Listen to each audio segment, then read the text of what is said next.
এটা একটা সম্পূর্ণ একটা অসত্য তথ্য।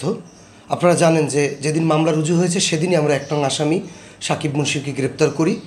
তারপরের দিন আমাদের জেলা গোয়েন্দা শাখার একটি চৌকস টিম পিরিজপুর থেকে 2 নং আসামিকে গ্রেপ্তার করে।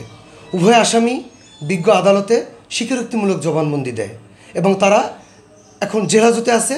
তাদের ডিএনএ টেস্টও সম্পন্ন হয়েছে, কিন্তু কে বা কাহারা বা কোনো মিডিয়া এই তথ্যটা বাহির থেকে প্রচার করে যে আসামিদের জামিন হয়েছে, যেটা সম্পূর্ণ একটু অসত্য তথ্য। তারা জেলহাজতে আছে। লামিয়া সে ঢাকায় মারা গেছে, আত্মহত্যা করছে। তো আমাদের মামলা রুজুর পর আমাদের মামলার যে প্রাসঙ্গিক যে কাজগুলো থাকে, ভিকটিমকে মেডিকেল করানো, তারপরে আসামি অ্যারেস্ট করা, এগুলো আপনারা জানেন আমাদের সবগুলো কাজই কমপ্লিট। শুধু এখন ডিএনএ রিপোর্ট আসলে আমরা আমাদের পুলিশ রিপোর্ট দাখিল করতে পারবো। আর অন্য যে নামটা আসছে এটা সে কারণে লামিয়া মারা গেছে কিনা সেটা তো আমরা এখনও বলতে পারবো না, কারণ এই ধরনের কোনো কমপ্লেন তো আমাদের কাছে আসেনি। আর আমাদের তদন্তের সাথে আমাদের 2 আসামি তারা বিজ্ঞ আদালতে স্বেচ্ছায় স্বীকারোক্তিমূলক জবানবন্দি দিয়েছে।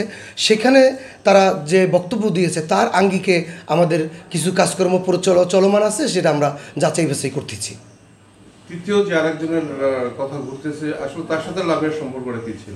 না, তার সাথে লামিয়ার সম্পর্ক কী ছিল সেটা তো আমরা বলতে পারবো না তদন্তে আপনারা, কারণ লামিয়া তো সে নিজে এই মামলার ভিকটিম প্লাস সে নিজে বাদী। সে এজাহার নামেও সাকিব মুন্সি এবং সিফাত মুন্সি দুজনকে এজাহারে সে আসামি করে মামলাটা দিয়েছিল।